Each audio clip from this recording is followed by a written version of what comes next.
Madame, Monsieur, bonsoir. Bienvenue à cette édition de Géopolis. Cette semaine, c'est lui qui a mené la bataille épique contre le poulet congelé au Cameroun.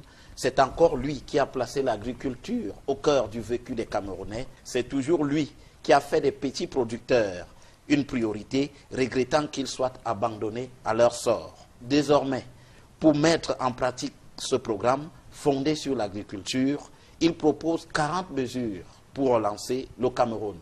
Bernard Djonga, le président du parti politique Croire au Cameroun, CRAC, est notre invité cette semaine. Avec lui, nous évoquons sa candidature à l'élection présidentielle de 2018, la coalition en gestation de l'opposition, la crise anglophone et bien d'autres questions encore. Bonsoir Bernard Djonga. Bonsoir Guizego. Merci d'avoir accepté notre invitation. C'est moi qui vous remercie. Alors, je rappelle que vous êtes ingénieur agronome, c'est bien cela? Oui. Voilà, je suis ingénieur agronome, c'est vrai. Sorti de l'École nationale supérieure agronomique de Colbison à l'époque. À notre temps, c'était l'ENSA. Oui. Oui, à l'époque. Qui a disparu. Non, qui a disparu en la faveur d'abord de l'école des ingénieurs de Tchang, qui a muté après en université. FASA, la FASA. Tout à fait. D'accord, mais il semble que j'ai lu dans votre biographie que vous aviez eu la même année 3 concours avant de choisir l'agronomie. Vous avez eu l'ENAM? Non, j'ai pas eu l'ENAM. Oui, vous avez eu? J'ai eu le concours de l'ENSA déjà. Oui. Après, j'ai eu le concours du CUS. Ah, voilà. Et j'ai eu le concours de l'aéronautique civile d'Alger. D'Alger, oui. Voilà. Vous avez choisi? Et à l'époque, je vais vous raconter, à l'époque, la rentrée à l'ENSA, c'était le 15 septembre. La rentrée au CUS, c'était le 15 novembre. Et la rentrée à l'École nationale de l'aéronautique civile d'Alger, nous, on devait voyager, c'était au courant du mois d'octobre. Alors donc, en principe, en septembre, j'étais déjà à l'ENSA. Donc, c'était tout à fait normal. Je suis parti prendre la rentrée à l'ENSA. Et il savait qu'à l'ENSA, à Colbison, nous, on était logés à l'internat. On avait une bourse, on avait le restaurant, on nettoyait nos habits. On était des petits princes à l'ENSA à l'époque, après le baccalauréat. Voyez-vous, on a donné les résultats du CUS quand j'étais déjà à l'ENSA. Qu'on se le dise. Vous voyez, on a eu les résultats du CUS, ça devait être vers fin septembre. Et j'ai eu le CUS. Bon, du coup, par rapport au CUS, mon choix était net. Ne serait-ce que par rapport aux avantages que j'avais avec moi dans le présent. Au CUS, je devais être à l'Esternat. Ah oui, il fallait trouver une maison à louer à Yaoundé. Alors vous imaginez, moi, je suis venu à Yaoundé pour la première fois. C'était 1 an avant. Parce que pour la petite histoire, j'étais le président de la coopérative des élèves au lycée classique de Bafoussam. J'ai échoué le bac. 2 fois. Il faut que vous le sachiez. Absolument. Parce qu'à notre temps, on faisait le bac en juin et en septembre. Donc j'ai échoué en juin. Je suis revenu en septembre. J'ai échoué. J'ai décidé de m'exiler. Vraiment décidé de m'exiler. Mon beau-frère m'a aidé à trouver une place au lycée d'Obala. Donc je suis venu en zone forestière pour la première fois au lycée d'Obala. Donc c'est du lycée d'Obala que je passe 3 concours et je passe le bac avec mention bien. C'est du lycée d'Obala. Vous voyez. Et quand vous faites le choix, vous décidez de rester à l'ENSA, on comprend ça? Ah oui, bien sûr. À cette époque-là, donc, Bernard Djonga, être admis en concours, c'était quelque chose de grandiose. Mais écoutez, on donnait les résultats du concours aux informations de 20 h. Et au communiqué dans la journée, on annonçait qu'à 20 h, on devait donner le résultat du concours d'entrée à l'ENSA. Nous, on était déjà considérés comme les cadres de la nation en première année. Et c'est pour ça que j'ai fait le service militaire. Je ne sais pas si vous imaginez. J'ai signé un engagement décennal. Un engagement décennal, c'était pour entrer à l'ENSA et bénéficier d'une bourse. Tu signes que quand tu sortiras de l'ENSA, tu vas travailler 10 ans dans l'administration avant d'aller n'importe où. Parce qu'à l'époque, quand nous on sortait de l'école, on était recherchés. La SODEBLE nous recherchait, il y avait les sociétés étrangères qui nous recherchaient pour nous occuper. Donc, l'État avait bien fait de pouvoir protéger l'investissement qu'il y avait sur nous pour nous maintenir dans la fonction publique. Donc ça, pour moi, à l'époque, c'était tout à fait différent de ce que vous connaissez aujourd'hui. Et vous avez un parcours, quel est votre parcours après? Vous êtes quand même dans l'administration, vous y travaillez? Écoutez, j'ai fait 2 ans. Après, quand je suis ingénieur, on me recrute dans la fonction publique, comme je vous l'ai dit. J'ai mon matricule, j'ai mon salaire, comme vous voyez. On m'affecte au ministère, on me détache au niveau de la fonction publique, on nous détache au niveau du ministère de l'Agriculture. L'agriculture, maintenant, nous détache, pour mon cas, auprès de l'Institut de recherche agronomique de Colbison, à l'IRAD. Donc j'ai commencé par être chercheur, donc attaché de recherche, où je travaille dans le programme fruitier. Donc les fruitiers qu'il y a au Cameroun, les manguiers, les avocatiers, je les maîtrise, puisque je travaille dans ce secteur-là. Malheureusement, pour les fruitiers, excusez-moi le terme, je n'ai fait que 3 ans à l'Institut de recherche agronomique. Parce que à la fin de la 3e année à l'IRAD, j'ai eu la chance de rencontrer des Italiens qui travaillent à Assemblement. Oui. Ils m'ont confié une consultation. Ils travaillent au Saïd Assemblement. Oui. Et le Saïd Assemblement, c'était le SEDAC. Oui, SEDAC. Le Saïd, c'était un service du SEDAC. Oui. Le SEDAC dépendait du diocèse. Diocèse, ça. C'est ça que vous voyez. Tout à fait. Donc, les Italiens me demandent de renforcer le Saïd en étant chercheur à Colbison. Je suis un contrat de travail à mes heures libres avec eux. Donc, chaque week-end, j'étais à Assemblement. Là, on est dans les années 84, 85, 84, 85, 86, j'étais à Assemblement. Or, quand on a découvert que le service d'appui aux initiatives locales de Assemblement devait intervenir sur l'étendue du territoire national, et Assemblement était décentré. Pas décentré par rapport au reste du pays. On a décidé de ramener ce service à Yaoundé. Et en ramenant à Yaoundé, j'ai négocié, paix à son âme, j'ai négocié avec l'archevêque Jean-Baptiste Ama. Oui. Puis c'était lui, l'archevêque de Assemblement. C'était lui qui avait le tuteur juridique du SEDAC. Il a donc accepté en signant un papier que le service d'appui aux initiatives locales du SEDAC soit transféré à Yaoundé. Et dans le papier qu'il avait signé, il avait accepté que ce service prenne son autonomie.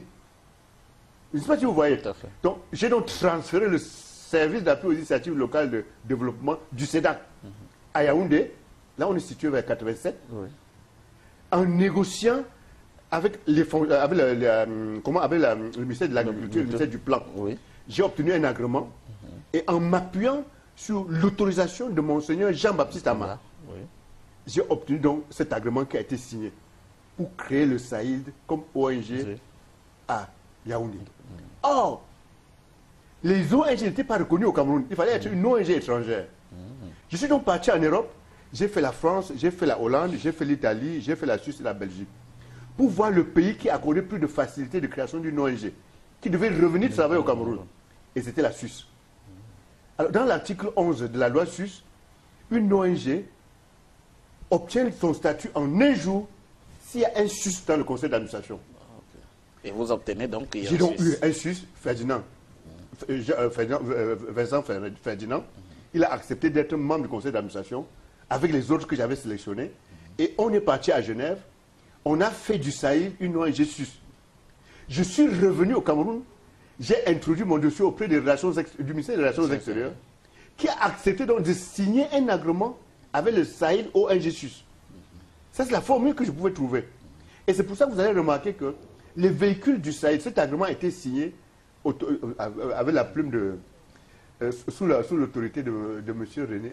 attendez, je vais vous dire, M. Ouna. Oui, René Ouna. Pas René Ouna. Pas René Ouna. M. Ouna qui était secrétaire général de la présidence. Ah, tout à fait. Il était professeur. Professeur Joseph Ouna. Joseph Ouna, c'est lui qui a donné l'autorisation pour qu'on puisse reconnaître le Saïd comme ONG internationale et signer une convention. Ça s'est fait en 1992 avec le ministère des Relations extérieures. Et c'est pour ça que vous allez remarquer que les véhicules du Saïd Koulodu ont l'immatriculation IT. IT. Immatriculation temporaire. Absolument. Donc, voilà vous voyez un peu le cheminement.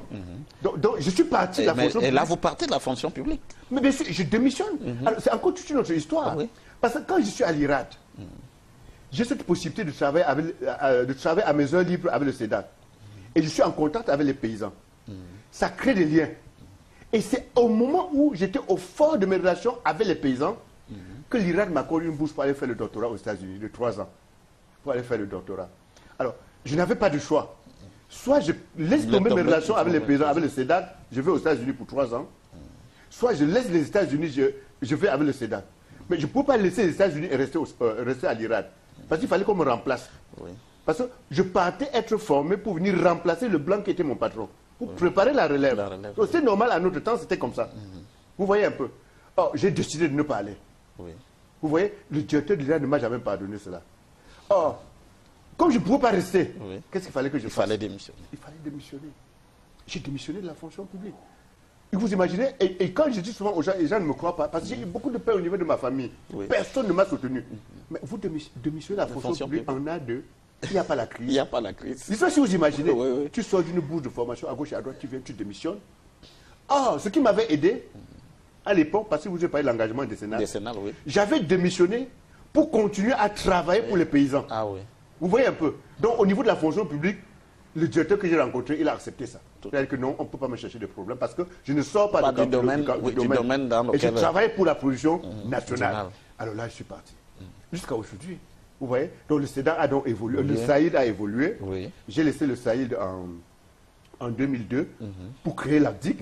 Oui. Vous voyez un peu. Et j'ai voulu laisser l'ACDIC. J'ai eu des problèmes que vous connaissez. J'étais obligé de maintenir encore la présidence de l'ACDIC. Oui. Et pour le SAID, ça va vous étonner. C'est l'une des grandes ONG du Cameroun aujourd'hui. Ça marche très bien. Et pourtant, je ne mets plus le pied là-bas. Oui. La Voix du Paysan continue à sortir. Le premier numéro de La Voix du Paysan, on l'a sorti, c'était en novembre 1988. Ça continue à sortir. On a créé le recueil des fiches techniques. Vous voyez, les deux tomes. Oui. Il y a le jaune et le tome 2 qui est bleu. On a fait plusieurs tirages de ces tomes. Vous voyez, dans ces recueils, on expliquait aux jeunes comment on fait pour se lancer dans l'agriculture. Bon, voilà un peu le cheminement alors, que vous avez eu. Tout à fait. Oui. Bon, peut-être vous voulez que j'aille jusqu'à ma présence ici. Non, bien entendu qu'on parlera de votre présence ici. C'est pour cela. Comment j'en suis arrivé en politique? En politique, absolument. Mais je voulais vous demander, l'agriculture, au vu de tout ce parcours que vous évoquez, l'agriculture, comment pensez-vous qu'elle se porte aujourd'hui dans notre pays? Parce qu'il y a quand même des structures qui ont été créées, l'IRAD qui a marché et tout le reste, mais comment se porte l'agriculture aujourd'hui à votre sens? Si je dis que l'agriculture se porte très mal, c'est que ce n'est pas vrai. Vous voyez? Si je dis que l'agriculture se porte bien, c'est que ce n'est pas vrai. Vous voyez un peu? Je commence par le dernier cas. La fonction de l'agriculture dans un pays, il y a 3 fonctions essentielles. Première fonction, nourrir les populations. Je m'arrête là. Et je vous pose la question. Est-ce que par rapport à cette fonction, notre agriculture nous nourrit comme cela se devait? Je pense que c'est non. Parce qu'on voit la vie chère en ville aujourd'hui, quand on voit les importations de produits aujourd'hui, donc à la limite, notre agriculture, sur certains aspects, n'existe même pas. Prenons le cas du riz. En l'espace de 10 ans, les importations du riz sont passées de 150 000 tonnes à 650 000 tonnes, les importations du riz au Cameroun. Et pourtant, nous avons un potentiel énorme de production de riz. La responsabilité, c'est qui? C'est notre agriculture. Puisqu'elle devait nous nourrir. Je ne sais pas si vous comprenez. Oui. Regardez la vie chère en ville. Ici à Yaoundé, même à mon niveau, excusez que je dis les choses de cette manière pour qu'on se comprenne très bien. Tout à fait. Ne mange pas les ignames qui veut. Absolument. Ne mange même pas le macabo qui veut. Si vous avez une famille de 8 personnes ici à Yaoundé, vous ne pouvez pas manger le macabo qui est produit localement 3 fois par semaine. C'est excessivement cher. Je ne sais pas si vous comprenez. Il y a un problème. C'est la faute à qui? C'est notre agriculture qui ne nourrit pas son homme. Maintenant, pourquoi? C'est un autre problème, on pourra y revenir. Oui. Mais je fais ce constat. Deuxième fonction, occuper, c'est-à-dire servir de métier. Servir de métier aux autres, aux Camerounais et à ses actants. Mais est-ce qu'aujourd'hui, l'agriculteur est reconnu? À la limite, l'agriculteur est abandonné à lui-même. Je ne sais pas si vous comprenez. Ce n'est pas un métier où on va en courant. À la limite, on dirait que c'est un métier de désespoir. Je pèse mes mots. Je ne sais pas si vous imaginez. Nous tous, nous connaissons que l'agriculture constitue un gîte d'emploi phénoménal. C'est-à-dire qu'on pouvait occuper plein de gens dans l'agriculture. Malheureusement, regarde nos jeunes qui chantent. Ils pouvaient avoir affaire dans l'agriculture. L'agriculture, ce n'est pas seulement aller au champ. Oui. Parce que s'il y avait son pendant agro-industriel qui existait, s'il y avait son pendant service, quand je parle agro-industriel, c'est le secteur secondaire. Le secteur tertiaire, ce sont les services, c'est-à-dire l'assurance, les banques et autres. Oui, le secteur primaire, c'est la production. Du fait que le secteur primaire ne fonctionne pas, on a un secteur secondaire qui ne fonctionne pas, on a un secteur tertiaire qui ne fonctionne pas. Et voilà que nos jeunes, qui devaient être formés à Polytech, venir nous apprendre à fabriquer les machines pour pouvoir cultiver, ceux qui devaient être dans les laboratoires pour venir nous apprendre comment on peut mettre nos produits dans les boîtes, etc. Ça ne fonctionne pas. Et on a le chômage que nous avons aujourd'hui. Je ne sais pas si vous comprenez. Donc, sur le plan d'être un emploi pour les agriculteurs, il y a problème. Pour occuper nos chômages, il y a problème. La deuxième fonction. Regardons la troisième fonction. Oui. procurer les devises. Parce que il y a certaines personnes qui, de manière caricaturale, disent que parler de l'agriculture, c'est réducteur. C'est des personnes qui ont la mémoire courte. Monsieur Guy Zogo, je vous le répète, c'est des personnes qui ont la mémoire courte. Dans les années 70, toutes les grandes infrastructures qui ont été faites, regardons le stade Amadou Ahidjo. Regardons là, il y a des doigts là. C'est grâce à l'agriculture. Mais c'était grâce à l'agriculture. Cacao, café. C'est l'ONCPB qui pompait cet argent des producteurs et qu'on réinjectait, etc. Je sais pas si vous imaginez. Tout à fait. Donc, par rapport à la production de devises qui puissent nous permettre d'amener nos conditions de vie, il y a un problème.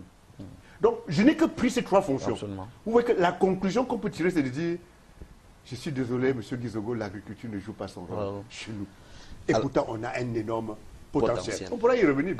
Mais je comprends. Donc, c'est quand vous faites un constat comme celui-là que vous vous dites, je me porte candidat, vous avez créé un parti politique, vous êtes président de Croire au Cameroun. Mais non, M. Guizogo. Oui.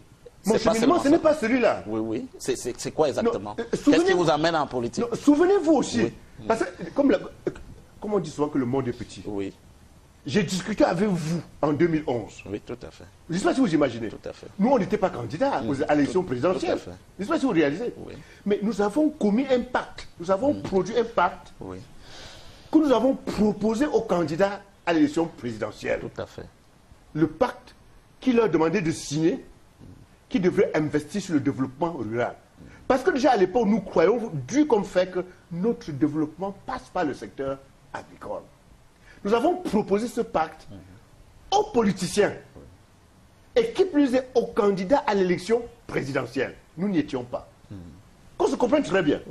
On n'a pas eu de chance. Et quel a été le des sort 23 de candidats, il y a eu 19 candidats qui ont signé le pacte. Mais nous n'avons pas eu de chance parce que le candidat qui a été élu était parmi les 4 qui n'avaient pas signé notre pacte. Parce que si le candidat élu était parmi les 4, ça devait nous donner encore la force de rester dans la société civile et de l'interpeller pour dire, Monsieur le Président, vous avez signé le pacte, vous avez promis, vous avez promis. Avec le RDPC, justement, avec le candidat du RDPC, le président Paul Biya, qui a été élu à l'issue de cette élection présidentielle 2011, vous lui avez soumis le pacte. Et quelle a été la réponse concrète qui vous a été donnée? Même soumettre le pacte, ça a été une démarche très, très élégante. Je vous le dis. Le secrétaire général du RDPC, lui, c'est des humains, nous sommes entre nous. Oui, donc moi, je parle au Camerounais, qui est M. Grégoire Ouna. Il m'a demandé d'apporter 50 exemplaires du pacte au Palais des Congrès, où se trouvait le siège du RDPC. Du comité central, tout à fait. J'y suis allé avec 50 exemplaires du pacte. Le pacte existe encore pour tous ceux qui nous écoutent et qui aimeraient entrer en possession d'une copie de ce pacte. Il sait comment l'avoir. Alors, quand j'ai amené 50 exemplaires, le secrétaire général attitré du RDPC, qui est aujourd'hui ministre de l'administration territoriale, Monsieur René Emmanuel Sadi. Oui. Il ne m'a jamais reçu. Je suis allé au palais de congrès par 4 fois pour attendre. Il ne m'a jamais reçu jusqu'aux élections. Maintenant, je ne sais pas. Alors, je ne sais pas si je n'ai pas dit que le chef d'État qui était le candidat ne m'a jamais reçu. Oui, oui. Mais le secrétaire à quel niveau on était bloqué. Oui. Ça ne nous a pas empêché de tout faire pour aller déposer un exemplaire à l'entrée de la présidence et demander une audience. Oui. Mais qui n'est pas venu aussi l'audience. À l'heure où je vous parle, on attend encore. Vous attendez tout l'audience. On n'a pas eu. Il faut que vous compreniez. Voilà la réalité. Nous avons fait des propositions à ceux qui étaient candidats à l'élection présidentielle en 2011. Ça a eu le sort que vous connaissez très bien. En 2014 donc, mais nous disons, comme ça échoue à ce niveau-là, nous-mêmes nous entrons en action. C'est foutu. Mais ceux qui sont en politique vers qui nous allons, ils ne sont pas plus camerounais que vous et moi. Ils n'ont pas les cornes. Non, ne riez pas, M. Guizogo, c'est la réalité. Alors nous nous sommes dit que si tel est le cas, nous entrons aussi en politique. Encore une fois de plus, il faut que vous reteniez ce mot avec une proposition. Absolument. J'espère que vous comprenez. Nous sommes entrés en politique par infraction. C'est en 2014 que nous créons le CRA. Absolument. Djonga, qui vous voyez devant vous là aujourd'hui, sur ces aspects, quand vous me regardez, je n'ai jamais été fait pour faire la politique. Parce que j'ai un franc-parler que je ne m'en démettrez jamais. Je ne sais pas si vous comprenez. J'ai une manière d'être et de faire que vous connaissez. Mais tout ça va faire 10 à 15 ans, je ne sais pas combien d'années qu'on se connaît. Tout à fait. Je ne sais pas si vous comprenez. Donc, qu'est-ce que nous faisons donc? Nous disons, ok, si tel est le cas, créons un mouvement. Comprenez-moi bien, le mot mouvement. Oui. Et je vais vous raconter d'où vient ce mot. Oui. Créons un mouvement à travers lequel nous portons un projet de développement basé sur l'agriculture. Puis, au candidat à l'élection présidentielle, puisqu'on a l'exemple de ce qui s'est passé en 2011. Mais cette fois-ci, on fait une proposition qu'on adresse directement au peuple. Oui. Et je vais comprendre la démarche. Ah, oui. Et c'est ce que nous avons fait avec les 40 mesures pour faire décoller le Cameroun par l'agriculture en 5 ans. Alors, vous dites 40 mesures Non. pour faire décoller le Cameroun. Avant d'y arriver, Avant d'y arriver, il y a ce petit mot. J'ai dit, fait un petit mot là. mouvement. Mouvement. Oui. Je vous rappelle, nous sommes en 1999. Je suis secrétaire général du Sahel. Le Sahel a pour vocation d'accompagner techniquement les paysans en milieu rural. Tout à fait. Je réalise que notre agriculture est en train de sombrer du fait du décours des importations de poulets congelés. Oui, tout à fait. J'ai dit à l'entame de cette émission Tout à que fait. vous avez mené un combat épique contre le poulet Oui. congelé. Dans Ce combat épique que vous dites, si nous le menions en tant que Sahel, on n'aurait jamais réussi. Ok. Parce qu'il fallait créer un mouvement qui porte ce genre de combat. Vous voyez le mot mouvement. J'ai donc abandonné le Sahel pour créer l'ACDIC qui a fait vos vocations de créer dans ce mouvement Oui. qui porte le combat contre le poulet congelé. Et c'est avec ça qu'on a manifesté. En 2004, l'ACDIC comptait 12 800 membres sur l'étendue du territoire national. La manifestation que nous avons organisée en 2004, où il y avait des José Bové, Oui, tout à fait. on n'a jamais organisé une manifestation au Cameroun jusqu'à l'heure actuelle. C'est-à-dire, en un mot, en un clic, nous avons sorti 5000 Camerounais de toute obédience. On les a mis dans la rue pour revendiquer l'arrêt des importations de coupes de poulet congelés. Vous avez compris le mot mouvement. Mouvement, tout à fait. Nous nous retrouvons en 2014. Nous, on vient d'échouer avec... 10 ans plus 10 ans, tard. on vient d'échouer avec l'ACDIC. Nous pensons à un autre mouvement. Il faut que vous compreniez. Et nous faisons, il y a deux choses. D'abord, nous laissons la logique de proposition. Nous créons un mouvement politique pour porter le projet que nous proposerons aux Camerounais.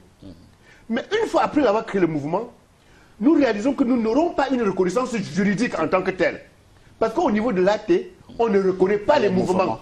Mais les partis On reconnaît les partis politiques. Oui. Et c'est ainsi qu'on est obligé de s'aligner dans les partis politiques. Et nous voici devant vous en tant que président des partis politiques. Je devais être président des mouvements politiques. Voilà. Président de Croire au Cameroun. De croire au Cameroun. Ah voilà. Bon, évidemment, croire au Cameroun, le nom, c'est toute une autre histoire. Absolument. C'est toute une autre histoire. Parce que, avec toute l'histoire que je vous raconte là, nous, on a mesuré combien on était un pays naturellement riche au point de vue des ressources naturelles, au point de vue humain. Mais vous avez les gars là dehors, même en milieu rural, vous avez des gars, des producteurs qui sont hyper consciencieux. Et quand je parle du milieu rural, c'est-à-dire, j'ai la chair de poule parce que vous ne pouvez pas réaliser.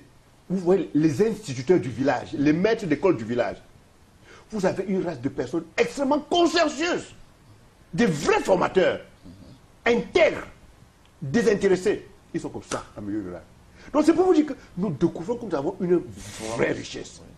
Mais nous n'y croyons pas. Vous comprenez? C'est pour ça qu'il faut croire au Cameroun. Il faut que les Camerounais, oui. C'est-à-dire parce qu'on a vu qu'il y en a, le potentiel est là. C'est le nom. Croire au Cameroun. Maintenant, croire au Cameroun, ça ne suffit pas. Oui. Croire au Cameroun, vous pouvez aller à la boulangerie, vous dites que vous croyez au Cameroun, on vous donne le pain. Il faut... L'environnement dans lequel nous nous trouvons, si vous ne vous battez pas, rien n'est donné. Oui, tout à fait. Donc il faut oser. Donc c'est pour ça que vous comprenez souvent quand on dit osons ensemble, croire au Cameroun. Voilà l'histoire. Voilà l'histoire. Alors, Bernard Djonga, votre programme, on l'avait effleuré il y a quelques minutes, 40 propositions pour relancer le Cameroun. C'est suffisant pour vous? Pour faire décoller le Cameroun. Pour faire décoller le Cameroun, c'est suffisant? Mais vous parlez de quoi? C'est même trop suffisant. Vous, en 5 ans, M. Guizogo, en 5 ans, on décolle. Mais attendez, quand je vous dis des 6 régions agroécologiques que compte le monde, nous en avons 5. Mais c'est une richesse énorme. Ce qui nous manque comme région, c'est la zone tempérée. Tout à fait. C'est-à-dire nous ne pouvons pas faire les fraises facilement, le blé comme ça. Là, oui. on n'a pas de... Et même encore le blé, on peut le faire. On peut le faire. Je ne sais pas si vous comprenez, les pommes de France, on sait les cultiver à Kumbo. Oui, oui. Les fraises, on les produit à Kumbo. Est-ce que vous comprenez? Oui. Et vous ne voyez pas ça ici. C'est autant de choses qui nous fait brûler d'envie, qu'on nous donne l'occasion de montrer qu'avec les 40 mesures, le Cameroun décolle. Je vous donne quelques mesures. Oui, quelques mesures. Je vous les Qu'est-ce qu'on ramasse prend des cadres vraiment européens? comme ça. Oui.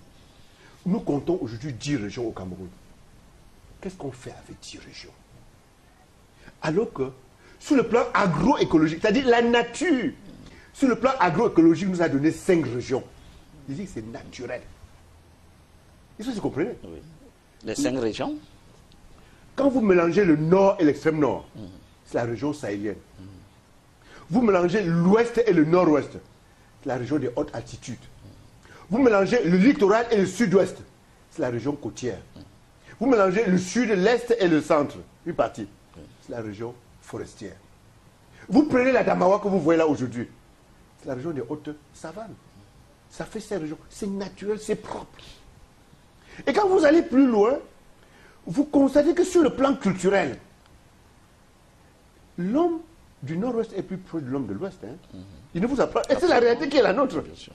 L'homme du sud-ouest là a plus de sur le plan culturel avec le savoir, avec l'homme du littoral. Mais c'est la réalité.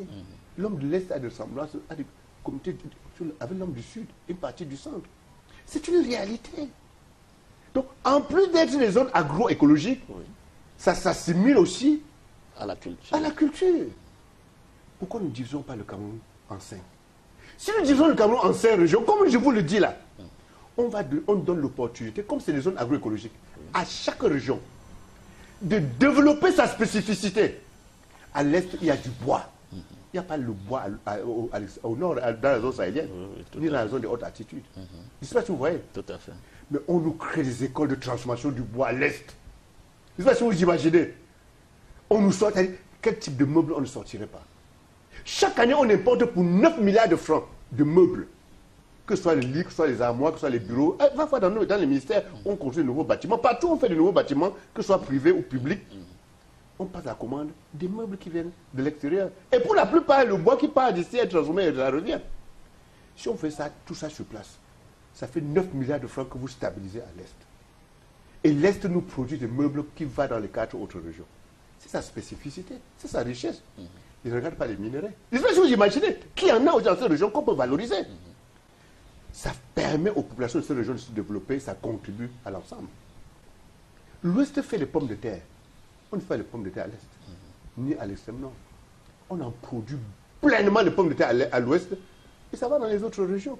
C'est pour vous dire qu'en principe, c'est une division, c'est une des mesures que nous proposons. Oui. Deuxième mesure, la mesure révolutionnaire, c'est les subventions aux producteurs. On nous dit qu'on ne peut pas accorder de subventions aux producteurs, mais qui nous a dit, qui dit ça? Nous, on a fait une manifestation devant le siège de la Banque mondiale qui est là en 2007. Oui. Parce que nous avons lancé une pétition pour demander au président de l'Assemblée et au Premier ministre d'accorder les subventions aux paysans. La pétition, nous avons collecté 620 000 pétitions. C'est des briquettes. Vous avez vu ces pétitions tout à fait. Qui ne sont jamais arrivées pour qu'on accorde la subvention aux producteurs. Quand nous sommes allés manifester devant la Banque mondiale, le représentant résident de la Banque mondiale nous a reçus, il nous a dit, mais nous, on n'interdit pas à une nation d'apporter des subventions à ses producteurs. Tout ce que nous demandons, c'est que ce ne soit pas avec notre argent. Vous ne pouvez pas prendre l'aide bilatérale pour accorder des subventions. Ah, nous avons applaudi. Nous étions contents. Parce que nous avons nos fonds à nous. Ça, si vous comprenez. Le budget du Cameroun en 2018, je ne m'en tiens qu'à la loi de finances, c'est 4 500 milliards. De ces 4 500 milliards, vous avez 500 milliards de recettes pétrolières, c'est-à-dire le pétrole qui est le nôtre. Mais sur les 500 milliards de recettes pétrolières, on peut bien accorder les subventions. Ce n'est rien en réalité. Les subventions, ce n'est rien en réalité. Vous avez suivi l'histoire des 75 milliards. Oui, avec les ordinateurs. Bon, ça sort de votre bouche. Donc, je ne sais pas si vous imaginez. Oui. Sur un budget du ministère de l'Agriculture qui est 86 milliards. Alors qu'on nous dit qu'il n'y a pas là. Je ne sais pas si vous imaginez. Le budget de tout le ministère de l'Agriculture en 2018, c'est 86 milliards. Mais on trouve 75 milliards pour des ordinateurs. Enfin, c'est vous qui l'avez dit. Je ne sais pas si vous réalisez. Mais il y a un problème. Donc, tout ceci, c'est pour vous dire qu'on a les moyens. Comme on a donc les moyens, nous proposons les subventions sous forme de primes à la production qu'il faut accorder aux producteurs. Qu'est-ce que ça veut dire? Quand je parle de primes à la production, on prime ceux qui font dans l'agriculture, ceux qui font dans l'élevage, ceux qui font dans l'encadrement agricole, ceux qui font dans la transformation, ceux qui font dans le transport. Les banques elles-mêmes seront primées. Est-ce que vous comprenez?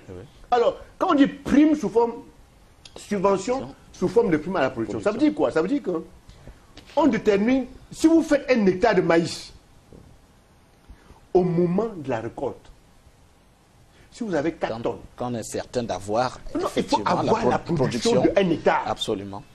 Et vous avez donc droit à vous avez droit à la subvention. 250 000. Oui. Avec ça, l'argent que vous sortez pour donner aux producteurs, vous êtes sûr à 100% que la production conséquente est là. Je sais pas si vous imaginez. Si c'était pour nourrir les villes, vous ne pouvez pas donner l'argent aux paysans, après vous dites qu'il n'y a pas de maïs. Donc, puisque vous donnez quand le maïs est déjà subvention sous forme de prime à la production. Faites ça pour l'élevage des vaches. Faites ça pour la production du lait. Je ne sais pas si vous comprenez. Faites ça pour l'étang piscicole. On fait la même chose. On obtient le produit. Ça, c'est la subvention sous forme de prime à la production. Alors, quand je vous dis que c'est une décision magique, c'est que ça devient un outil pour pouvoir équilibrer le partage de notre richesse entre nous tous, pour que cette richesse soit inclusive. Si on constate que c'est plus difficile de faire 1 hectare de maïs à l'est, en zone forestière, qu'en zone de haute altitude, on met la prime pour 1 hectare à l'est 350 000 et en zone de haute altitude, on met ça à 250 000. C'est un équilibre. Pour équilibrer la production. Je vais plus loin. Si on veut qu'il y ait une production quadruplée d'igname à Ombessa, puis c'est un bassin de production des ignames, on accorde une prime spéciale dans la région d'Ombessa pour que les gens se lancent dans la production des ignames. 800 000 francs par hectare d'igname à Ombessa. Les gens s'allument. Et vous avez le produit qui revient sur le marché de Yaoundé. Si on se décide qu'on veut que le Cameroun soit le premier pays d'Afrique en matière d'agriculture biologique, on met une prime pour 1 hectare d'agriculture biologique. Les gens se lancent dans l'agriculture biologique, ils reçoivent la prime, ils nous donnent le produit. Vous ne pouvez pas imaginer. La production nationale, ça va doper. Une autre mesure, ça va vous paraître amusant. En Chine, j'y étais. 350 millions de petits producteurs en Chine. Chaque petit producteur a son carnet. Dans son carnet, il met quoi? On sait ce que lui, il a. Ce n'est pas que c'est des carnets, on sait ce que lui, il a. Le petit paysan a. Comme surface, foncier. Ce qu'il a comme capital pour produire. On reprend tous les intrants agricoles. Les semences, les engrais, les produits phytosanitaires. On vérifie l'outillage agricole, ce qu'il a, c'est dans son carnet. À la rentrée, donc, à la rentrée agricole, c'est-à-dire en début de campagne, vous prenez chaque paysan, vous savez ce dont il a besoin pour engager une bonne campagne. Nous, au Cameroun, avec l'accroissement de la production, aujourd'hui, on a 6 millions de petits producteurs. Mais dites-moi, M. Guizoko, mais chaque petit producteur peut avoir un carnet. Nous avons proposé ça. Nous ferons en sorte que chaque petit producteur ait son carnet. Nous ferons en sorte qu'en début de campagne, si c'est les semences on en trouve, si c'est les engrais, on en trouve, je ne sais. Nous ferons en sorte que chaque petit producteur engage une campagne positive. Vous allez voir la magie ici dehors. Qu'est-ce qui nous manque pour faire ça? Nous avons les jeunes qui maîtrisent l'informatique. On crée le fichier des petits producteurs. Et des producteurs de manière globale. Je ne sais pas si vous comprenez. Ce qui fait que dans votre bureau, vous qui planifiez, rien que sur votre clavier, si vous entrez dans ce fichier, vous cherchez à vérifier combien de femmes se trouvent en Guelmendouka qui font dans le manioc. Vous tapez, vous avez ça. S'il faut qu'on augmente la production du manioc dans l'arrondissement de Guelmendouka, qu'est-ce qu'il faut faire? Vous tapez, vous posez la question. On trouve. Vous comprenez donc, nous allons planifier notre développement en matière de production. Parce que nous avons mis en place un système de collecte et de gestion des données sur à la fois la production et les producteurs. C'est ce que nous proposons. Et c'est révolutionnaire. Et je vous l'ai dit, cette mesure, ça va pour le producteur. Je le rappelle, quand je parle de production, c'est agro-silvo-pastoral et halieutique. Oui. Halieutique, c'est la pêche qui se fait en haute mer. Silvo, c'est la pisciculture, les étangs. Pastoral, c'est les élevages. Et agriculture, c'est les produits agricoles. C'est appliqué à tout ça. Imaginez qu'on devait. Je ne sais pas si vous imaginez. Un fichier, les subventions, l'accompagnement, puisque nous modifions l'accompagnement. Aujourd'hui, quand vous allez au ministère de l'Agriculture, le ministère fonctionne sur la base des projets et des programmes. Ce n'est pas une bonne chose. Une mauvaise. Quand une chose est bonne, M. Guizogo, on voit les résultats. Depuis que je suis entré à l'INSA, jusqu'à aujourd'hui, c'est ce qui se passe au ministère, et on voit les résultats négatifs. Puisque les programmes bénéficient plus aux fonctionnaires qui les initient et qui les gèrent. Nous avons suivi, vous étiez là, nous avons suivi le programme Maïs en 89. On avait prévu 2,5 milliards d'apporter des subventions aux gens qui font le maïs, au GIC. Oui. Les fonctionnaires ont mis en place un système de GIC fictif. Ils ont détourné 62%, 68% de ce financement. C'était le projet. Oui, le programme. Et c'est le programme. Est-ce que vous comprenez? Il faut changer ça. Dans les 48 mesures, nous balayons le projet, le programme d'un revers de la main. Et c'est ça qui est remplacé par le système de subvention sous forme de prime à la production. Parce que dans ce système de subvention sous forme de prime à la production, nous intégrons aussi les encadreurs qui seront aussi primés. Nous mettons en place un système qui encourage à la fois le producteur que les encadreurs. Parce que ça ne sert à rien d'avoir des encadreurs qui sont populaires, sont plus pauvres par moment que les producteurs. Je ne sais pas si vous imaginez, il y a un problème. C'est des aberrations que nous vivons aujourd'hui. Dans notre pays, vous, M. Guizogo, je préfère vous citer. Vous êtes ici en ville. Vous vous attendez que les paysans qui sont en milieu rural vous nourrissent. Alors qu'ils sont en milieu rural, ils sont plus pauvres que vous. Absolument. Ça veut dire que votre attente est vaine.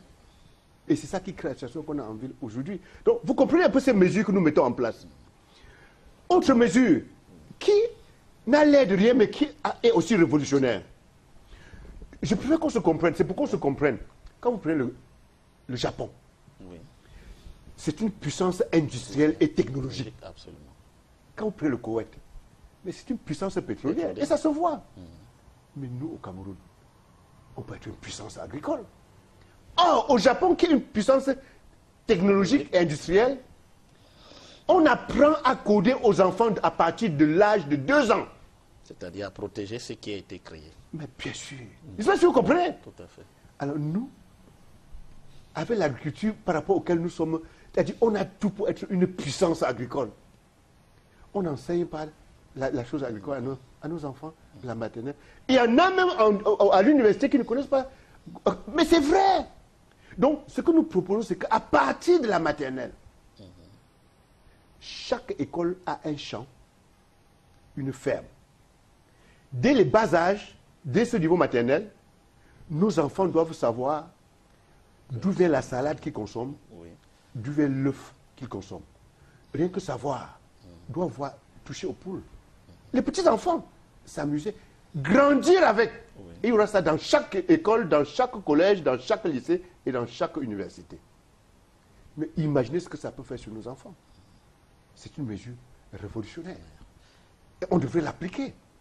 Mais vous parlez aussi d'installer des jeunes dans les villages, mais si j'ai par exemple lu votre programme. Non, mais bien évidemment. C'est une mesure qui vous paraît importante. Mais monsieur Guizogo, vous oubliez, le programme que le CRAC propose aux Camerounais, ce n'est pas un programme qui est bâti sur les doléances et les promesses. Je vous dis non. C'est un programme qui est bâti sur un diagnostic. Et sur une expérimentation sur 35 ans. Donc vous vous dites si on ramène les jeunes dans les villages. Je vous explique. Oui. Nous avons essayé de voir dans quelles conditions on peut ramener un jeune de la ville en milieu rural pour qu'il devienne un entrepreneur rural en matière de production et de gestion de son exploitation et de 2, un responsable de famille. C'est-à-dire qu'il se marie, qui aient des enfants, qui sont bien éduqués. Oui.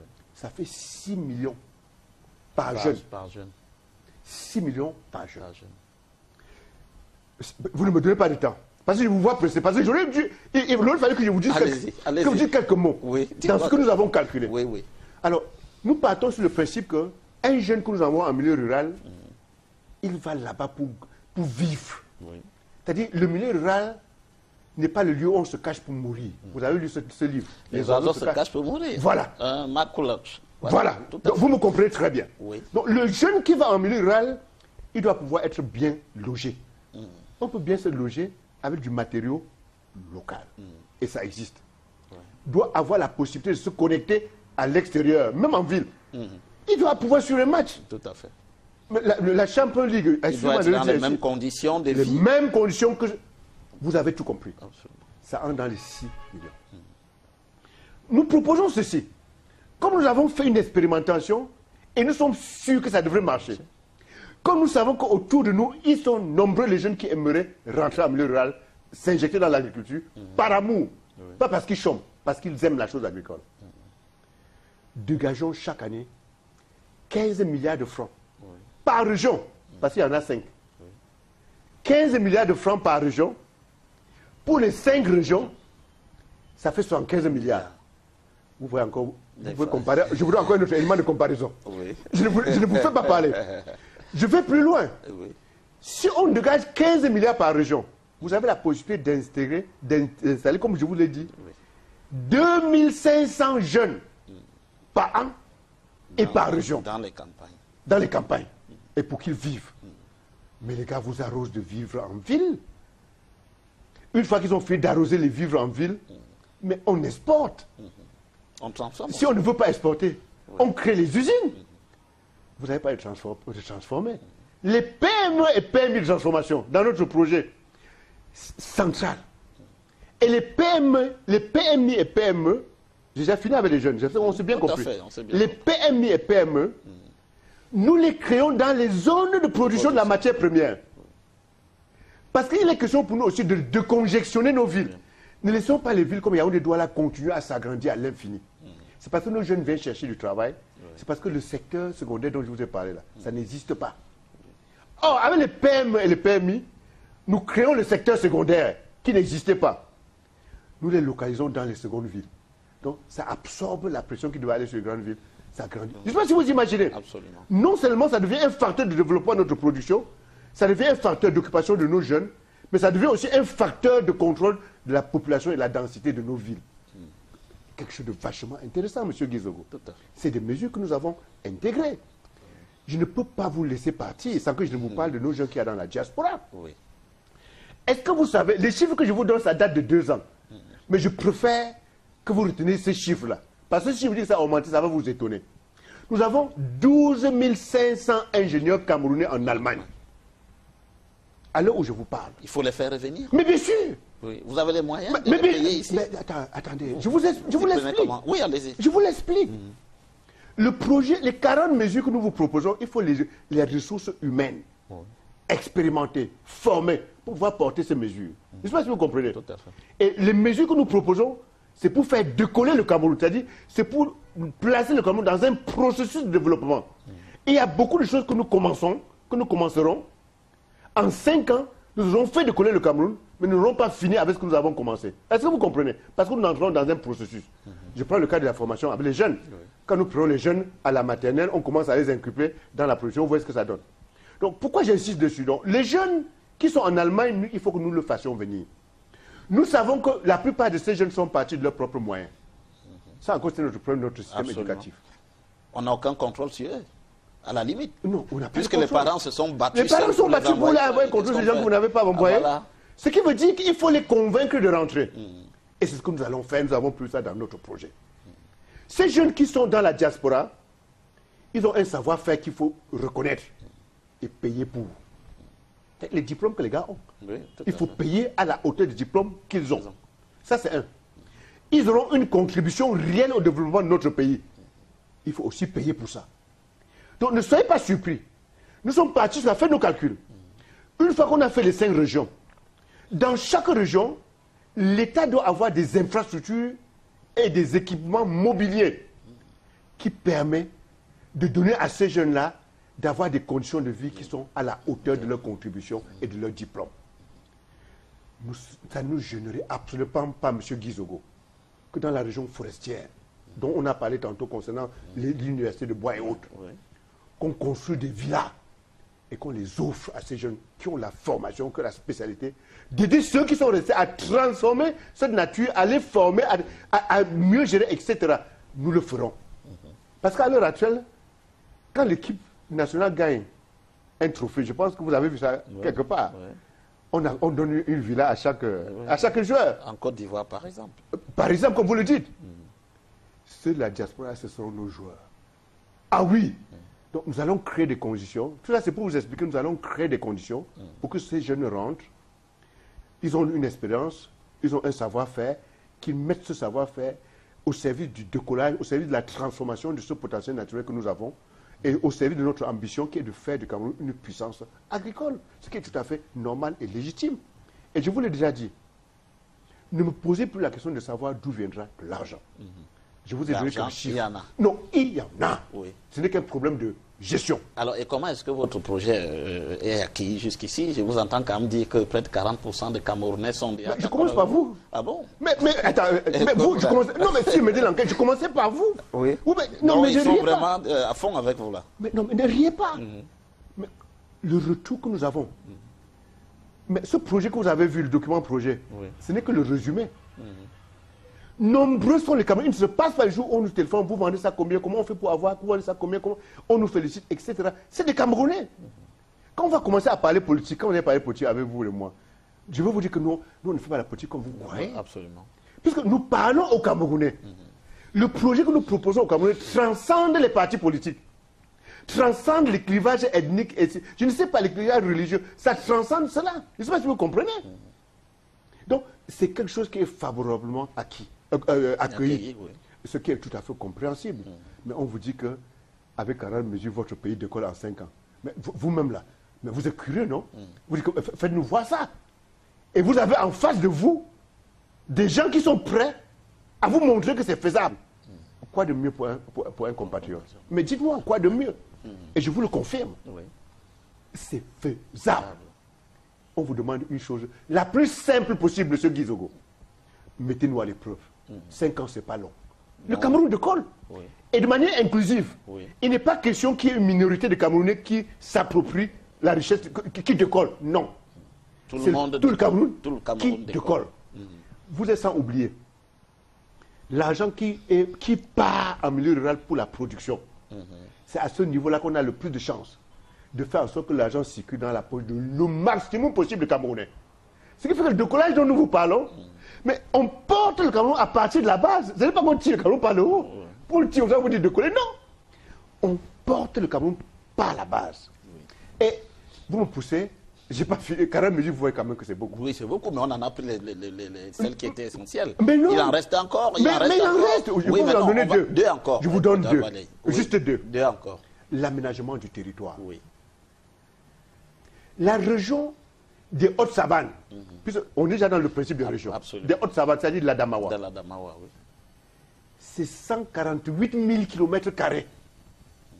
La densité est extrêmement faible, donc il y a de l'espace. L'espace est occupé en grande partie aussi par des parcs, des élevages. Nous réduisons ces parcs. Nous mettons en place un excellent système de production du fourrage pour les bêtes. Parce que c'est un niveau aussi où nous injectons la subvention sous forme de prime à la production. Nous lançons la plupart des éleveurs ou bien des producteurs à la production du fourrage. Et nous primons. Pour éviter les conflits de pâturage. Mais bien sûr, et puis aussi pour gagner la terre. Et nous primons. Les éleveurs, par rapport au parc de leurs bêtes, au nombre de leurs bêtes, nous primons. Prime sous forme, subvention sous forme de prime à la production. Bon, l'espace maintenant qui nous reste, textuellement, comme vous voyez la Maïtu en ville, c'est-à-dire, Maïtu, c'est mission d'aménagement des terrains urbains. Nous avons la Maïture en milieu rural, mission d'aménagement des terrains ruraux. En ville, on fait 500 mètres carrés, 1000 mètres carrés. Nous, en milieu rural, donc dans cette région-là, on fait 50 hectares, 100 hectares, 150 hectares. Nous, on morcelle. c'est l'État. Nous faisons venir l'eau pour l'irrigation, et même l'eau à boire. Nous faisons venir la route, pour lier ces zones-là aux zones de consommation. S'il y a nécessité d'un pont, nous faisons le pont. Nous faisons venir l'énergie et les moyens de communication. Et même, nous allons plus loin, M. Guizogo. Nous mettons pour chaque parcelle une analyse du sol. En prisant les cultures qui sont les plus indiquées pour ces 50 hectares, pour ces 100 hectares. Nous les mettons à la disposition des communs des Camerounais qui veulent investir en milieu rural. Mais dites-moi, ils seront nombreux qui s'aligneraient pour prendre ça. C'est l'aménagement des terrains agricoles. C'est la première forme d'aménagement. Certaines régions ont cette possibilité, d'autres n'en ont pas. Je veux dire que là où il y a la possibilité, on l'applique. Et je veux vous le dire, il ne faut pas qu'on nous confonde. Parce que c'est une autre mesure, la gestion des ressources naturelles. Nous avons 15% de terres arables sur nos 475 000 km². De ces 15%, vous avez 29% qui sont utilisés à l'heure actuelle. Imaginez ce qui reste non utilisé. Donc, les terres arabes sont là. On ne touche pas à notre forêt, on ne touche pas à nos réserves naturelles et à nos parcs. Pour qu'on se comprenne très bien. Parce que les gens vont te dire que non. On commence à dire qu'on va détruire la forêt. Non! Mais non!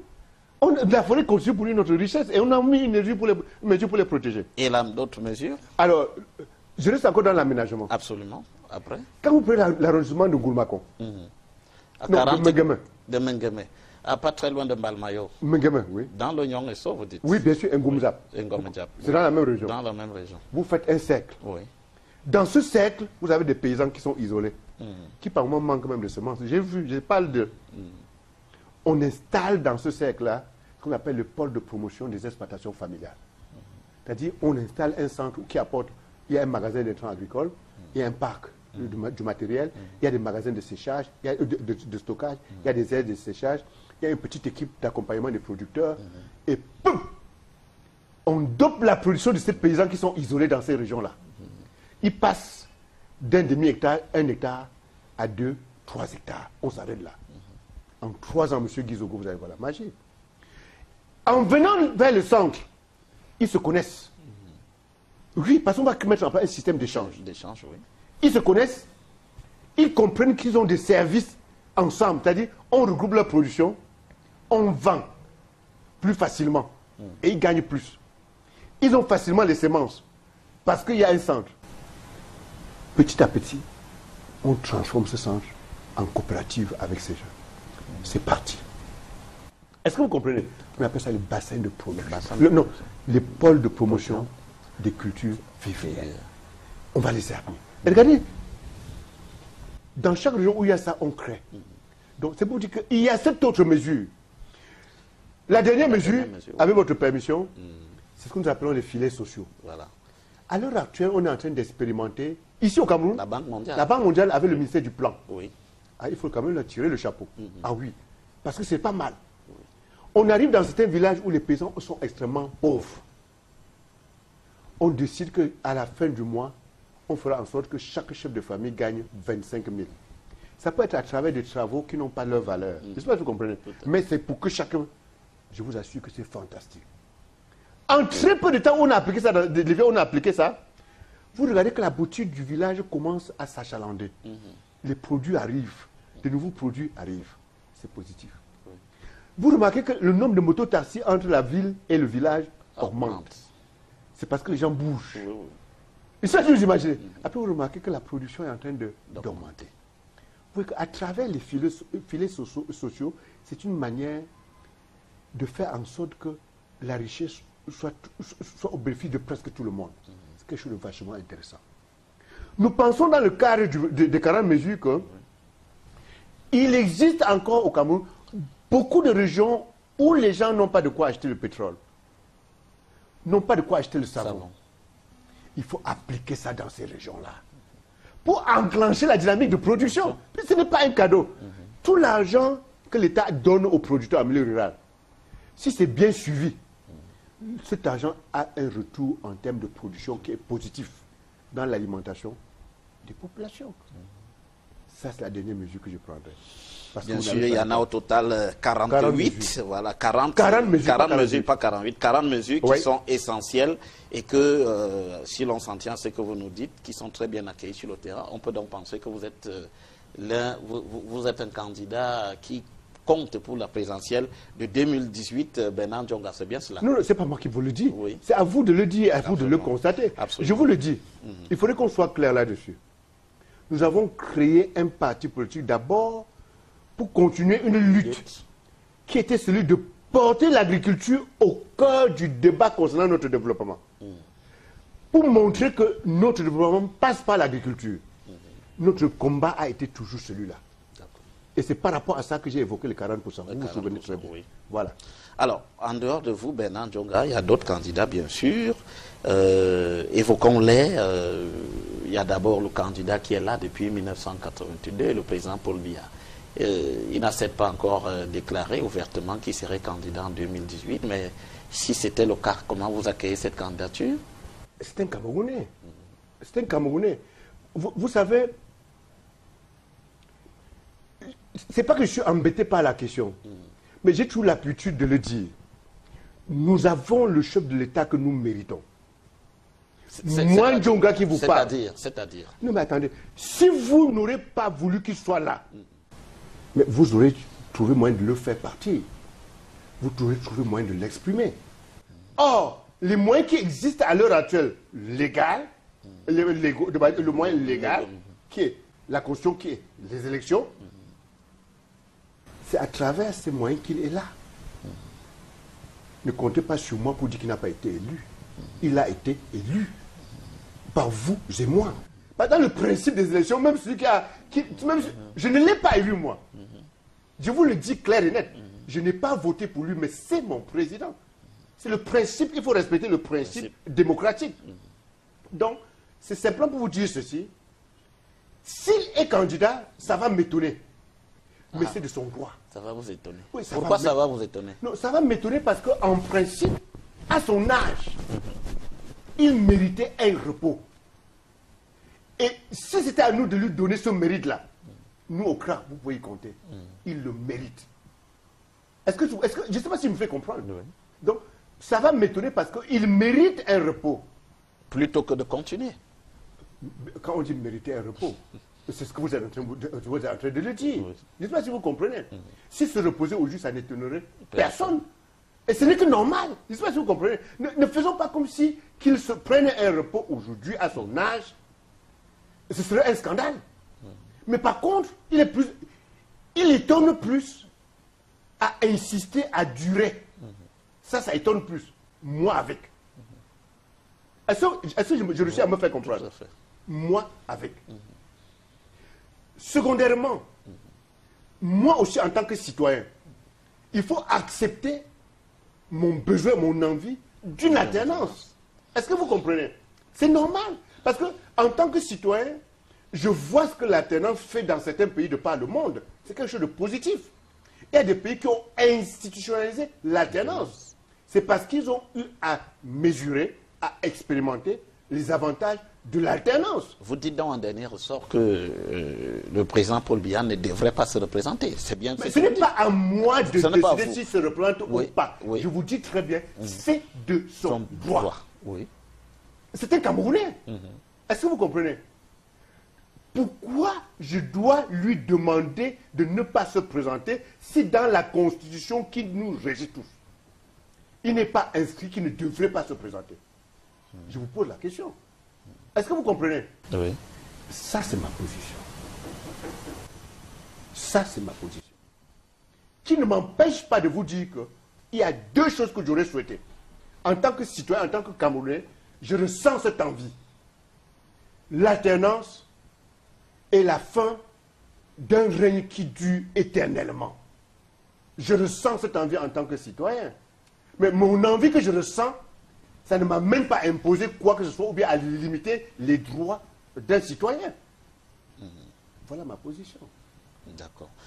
Alors, ça vous embarrasse apparemment? Non, ça ne m'embarrasse pas. Mais il faut demander que vous disiez, vous pourriez aussi dire clairement que vous pouvez appeler le président de la République, dire voilà, il a rendu des services à la nation. Vous vous dites, vous en tant que candidat à l'élection présidentielle, je lui demande de ne pas se représenter. Peut-être que ce serait pour l'intérêt du pays. Vous n'allez pas jusque-là. Non, je ne vais pas jusque-là. Au contraire. C'est plutôt vers les Camerounais que je me tourne. Ah oui. Et ce que je suis en train de faire, est-ce que vous comprenez? Je vous ai dit tout à l'heure, nous avons fait les propositions aux candidats en 2011. Ils ont rejeté nos propositions. Lui avec.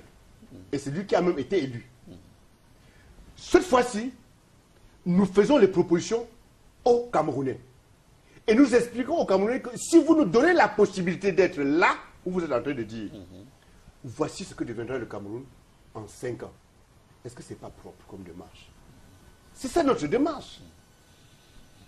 À moins que vous n'hésitez, vous voulez me prêter les mots. Je suis heureux que vous le dites. Ah oui, on ne prête pas les mots. Tout à fait. Vous ne prêtera pas les mots sur ce plateau de Géopolis, Bernard Djonga. Alors, en dehors du président Paul Biya, il y a une autre candidature, celle de Bernard Dakeremouna, qui est celle-là déjà déclarée. Vous avez suivi. Ah mais bien sûr, c'est de son droit. Oui. Mais c'est de son droit. Oui. Vous n'avez pas de commentaire à faire sur cette candidature? Absolument pas de commentaire. Même vous-même demain, si vous êtes candidat. Mais c'est de votre droit. Moi, je n'ai pas de commentaire à faire par rapport à ça. C'est aux électeurs de faire des commentaires, si vous vous situez à ce niveau-là. Moi, en tant que... Vous dites que je suis bien candidat, c'est ce que vous dites. Mais pourquoi vous voulez que je fasse des commentaires? C'est de son droit. Et c'est du droit de tous les autres que vous pouvez énumérer. C'est de leur droit. Mais comment vous trouvez le candidat Akere? Vous le trouvez comment? Vous le connaissez? Vous l'avez côtoyé souvent? Non, pas. Jamais? Non, on ne s'est jamais rencontré. On ne se connaissait pas. Moi, j'étais acteur de la société civile. Oui. Ah oui, c'est un nom que je connais. Mais lui est de la société civile. Bon, un certain type de société civile. Ah bon? Qu'est-ce qu'il faut mettre dans type de société? Type. Qu'est-ce que vous mettez dans type? Donc, quand on parle, comment vous définissez la société civile? C'est les acteurs qui sont non étatiques. Oui. Je ne sais pas si vous voyez. Tout à fait. Bon, celui-là, par moment, il a été un des acteurs des structures qui sont para-étatiques. Je ne vous apprends rien. Je ne vous apprends rien. Donc, c'est pour vous dire que c'est un nom que je connais très bien. C'est une personne que je n'ai pas encore rencontrée. C'est une personne que je respecte. Et c'est une personne, je respecte ses choix aussi. C'est la même chose que je vous dirais, que je vous ai dit concernant le président Paul Biya. Oui, c'est de son droit. Oui. On a parlé aussi de Frundi, par exemple. Il y a eu une réunion du NEC, National Executive Council, qui est l'instance dirigeante du SDF. Il y a eu des bruits sur le départ, on aurait dit à Frundi de partir. Vous pensez aussi que Frundi, c'est le passé que l'avenir du SDF? Mais bien sûr. C'est plus le passé que l'avenir du... Mais c'est vous qui le dites. Mais puisqu'il se ressent ce droit. C'est la même chose qu'on venait de dire quand on discutait du président Paul Biya. Je vous ai clairement dit que si vous voulez, le vœu qui est le mien en tant que citoyen, il est double. Vous voyez, je ressens une nécessité, une opportunité d'un repos qui est, sur ces aspects, mérité. Et je ressens une envie de vivre dans un pays où il y a une alternance. Et ça aussi, c'est de mon droit. Et je vous l'exprime de manière la plus nette possible. Et c'est de son droit, de par la Constitution, c'est ça la réalité. C'est de son droit de se présenter. Maintenant, il revient aux électeurs, aux Camerounais, de trancher. Et là, c'est là où se trouve le problème. Ah oui. Tout est concentré entre les mains des Camerounais. Mais alors, lesquels Camerounais, aujourd'hui, ont peine à les amener à aller s'inscrire. Mais est-ce qu'il suffit de s'inscrire, Bernard Djonga? J'ai quand même le sentiment que vous accordez une très grande importance à la capacité des Camerounais à aller juste voter pour changer les choses. Il y a quand même aussi ces récriminations sur le code électoral, la transparence électorale. Est-ce que vous croyez, vous, que c'est... Voilà. Est-ce que les Camerounais ont la possibilité aujourd'hui de juste voter pour changer le pays? Toutes les récriminations que vous évoquez et que je partage, puisque je les évoque aussi à un autre endroit, sont des récriminations réelles. Mais c'est des récriminations qui existent de par l'existence d'une certaine constitution. L'existence de la volonté de celui qui est chargé de pouvoir protéger cette constitution à l'heure actuelle, qui est le chef de l'État. Je ne vous apprends absolument rien. Donc, si nous voulons changer le code électoral, battons-nous pour changer le chef de l'État qui, aujourd'hui, utilise ce pouvoir qui lui est conféré par la Constitution pour maintenir ce code que nous reprochons aujourd'hui. On est tout à fait d'accord là-dessus. Pour une fois de plus, il faut qu'on se retourne vers les électeurs. Et c'est là où je vous ai dit, lesquels électeurs rechignent à aller s'inscrire en masse. Et c'est là où se trouve le problème aujourd'hui. Le problème, à mon sens, aujourd'hui, est plus celui-là que ce vers quoi vous êtes en train de vouloir tourner le regard. Il faut qu'on assume quand même. Il faut la mobilisation des Camerounais. C'est ce que vous dites.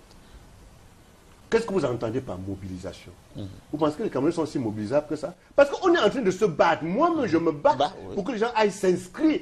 Parce qu'après s'être inscrit, il faut aller retirer les cartes électeurs.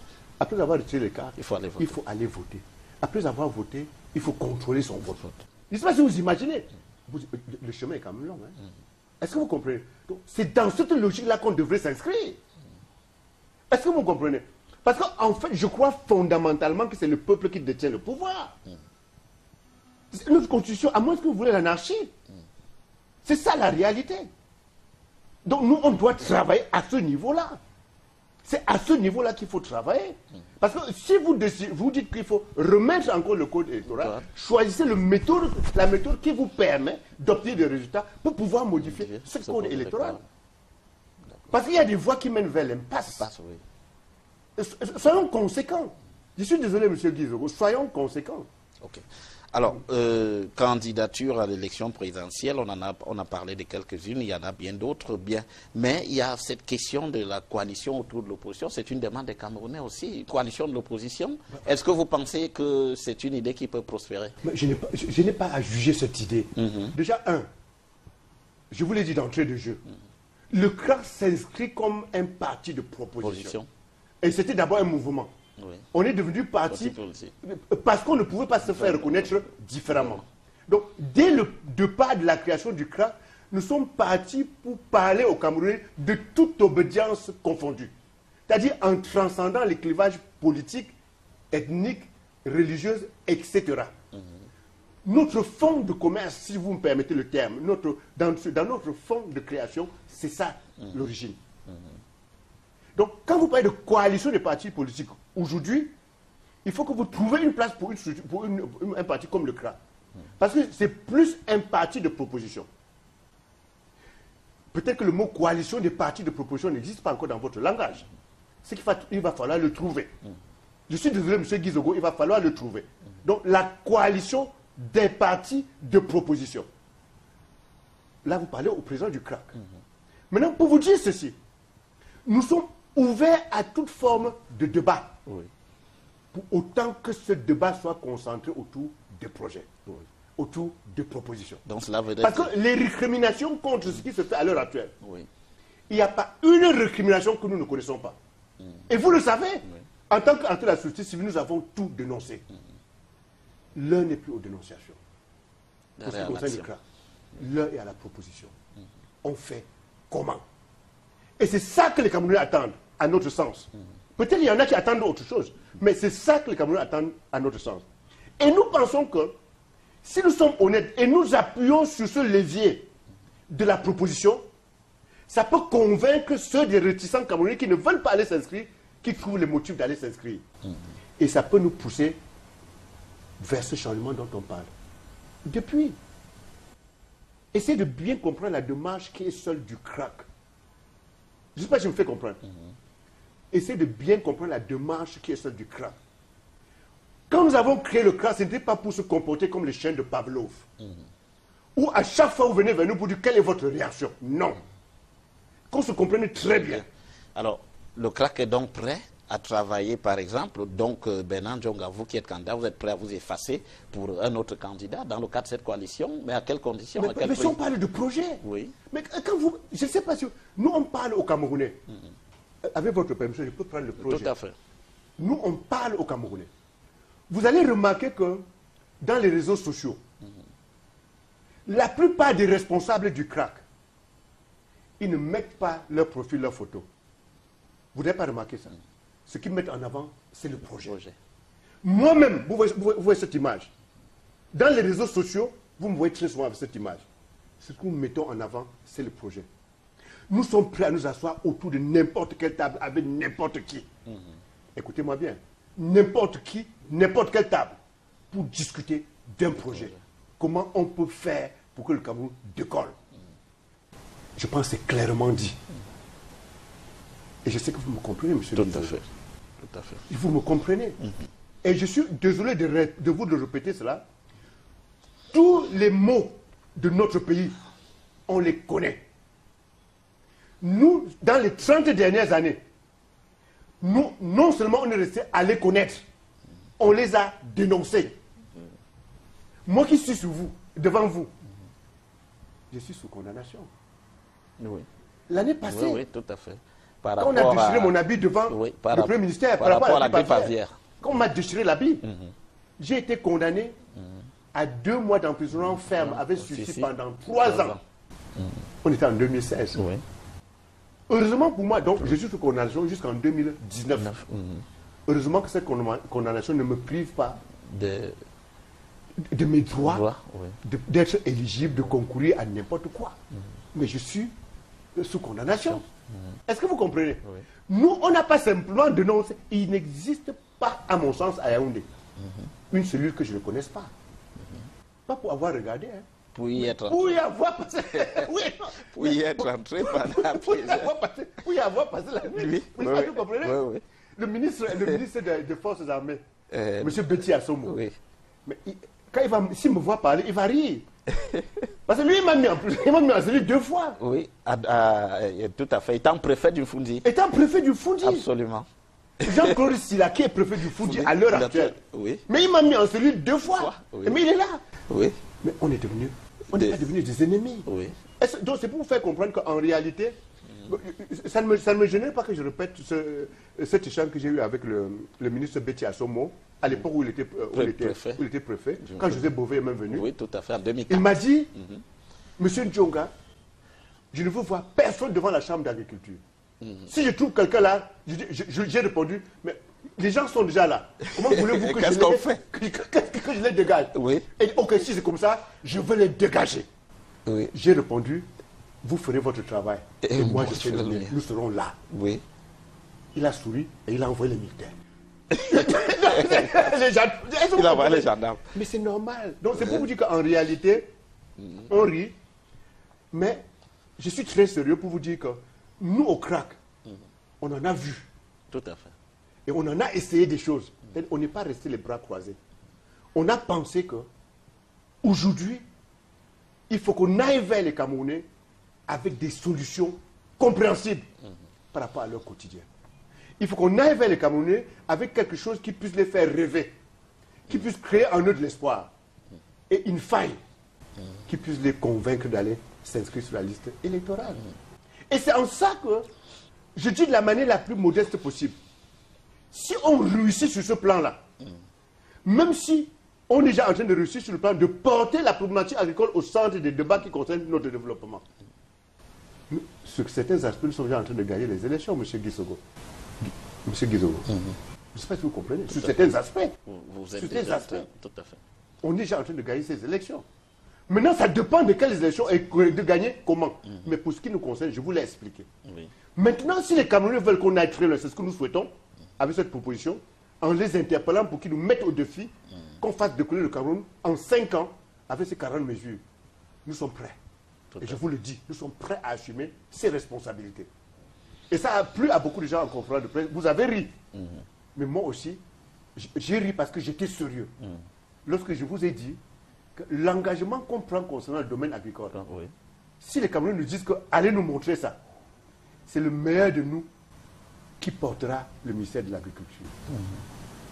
Et si c'est moi le meilleur, j'y serai. Je l'assumerai.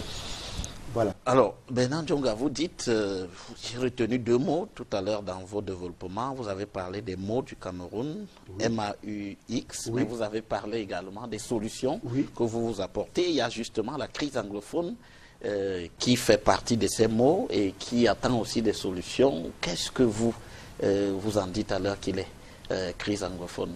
On a quand même 2 ans là qui sont très très incandescentes au sujet de cette crise-là.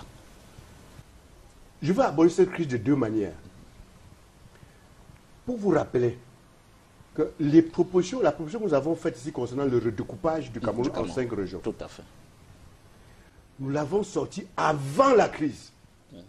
Et vous avez remarqué que dans ce découpage, nous parlons de la région de l'Ouest qui sera fondue avec la région du Nord-Ouest pour former une région de haute altitude. 2 motifs. c'est une division naturelle. Deuxième motif, c'est une division qui rapproche les gens d'une même culture. Oui. Nous n'avons pas vu l'aspect linguistique. Je dis bien à l'époque, donc il y a 2 ans de cela, nous on est en 2014, on n'a pas vu l'aspect linguistique. Ce qui fait que d'après nous, ce problème anglophone, c'est un problème nouveau. Qu'on se comprenne très bien. Très bien, oui. Quand nous faisons cette proposition, ça n'existait pas. Mais, dans notre proposition, c'est comme si le germe de ce problème était pris en compte. Parce qu'aujourd'hui, je ne sais pas si je me fais comprendre. Peut-être qu'il faut que je dise la chose différemment. La frustration que nos compatriotes de la zone anglophone ont exprimée à un moment donné et ont continué d'exprimer, même si cela s'est métamorphosé en sécession, en semblant de sécession, ou bien en envie de sécession. Il y a beaucoup de régions du Cameroun qui ont cette frustration, qui auraient des raisons, des motifs de manifester un mécontentement par rapport à cette frustration. Je peux vous donner un exemple. La région du centre a près de 4 millions d'habitants. Dans la région du centre, vous avez 40% de médecins. Et presque la même chose d'instituteurs, de maîtres. La région du centre. La région de l'extrême nord a aussi plus de 4 millions d'habitants. Et dans la région de l'extrême nord, vous avez 10% de médecins. Et autant d'instituteurs. Expliquez-moi ça. Je vous prends juste les chiffres qui sont réels. Ça veut dire qu'il y aurait des raisons aussi pour que les gens... Et ça, c'est dans presque toutes les régions. Mais allez en zone forestière, allez dans la région de l'Est. Mais ce n'est pas pareil. La question anglophone est quand même assez spécifique. Non. Ils expriment une frustration, un mal-être dans un environnement où on veut qu'on vive ensemble. Il faut que nous acceptons ça. Je suis en train de vouloir répondre à votre question. Tout à fait. Moi qui suis devant vous, quand je grandissais, quand on disait un anglo, c'était pas pour les hommes, c'était pas leur faire honneur. C'était pour les insulter. C'était pour les insulter. Et il y a beaucoup de mots comme ça dans notre société. Par moi, on dit aussi le bami. Avant, on dit aussi le poids. Oui, c'est des mots qui ont des significations moqueurs dans notre société qu'on n'a pas pris la peine à extirper. Et que nos enfants gardent cela. Mais il s'est avéré que du côté des anglophones, ça s'est renforcé. Il y a eu un groupe de gens, un groupe de personnes qui ont mis ça, qui ont un peu mis ça plus en valeur. Il faut qu'on reconnaisse cela. Donc, par rapport au problème anglophone, si on met de côté l'aspect administratif, nous sommes d'abord tous fautifs. Nous devons tous demander pardon. Je suis désolé, M. Guizogo. Nous devons tous demander pardon pour ce qui s'est passé, pour la considération que nous avons faite. Je ne sais pas si vous comprenez. Il y a eu un développement, quand je me rappelle, dans la période où on fait le concours de l'ENSA, il y avait dans ma classe, il y avait deux anglophones. Oui, non. Dans ma promotion, ils étaient 4. À cette période-là, on s'est posé la question entre étudiants. C'est là où j'ai découvert que la grosse partie des jeunes de la zone du nord-ouest, ils étaient pleins dans l'université de Maiduguri au Nigeria, oui. Je ne sais pas si vous réalisez. Ils ne revenaient pas. Après leur formation, ils prennent la direction des États-Unis ou la direction des Angleterre. Je ne savais pas. C'est à l'époque, là je me situe dans les années 70-79. C'est en 79 que nous avons fait ce débat à l'école, à l'ENSA, que nous avons fait ce débat.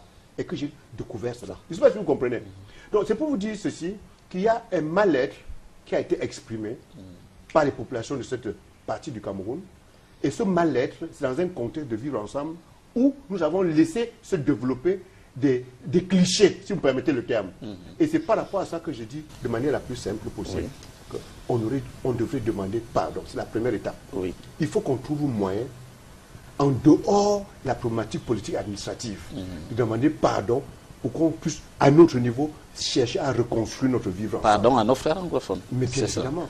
Un dialogue, la question du dialogue, on l'entend beaucoup. Vous y êtes aussi. Ne dites pas ce qu'on entend.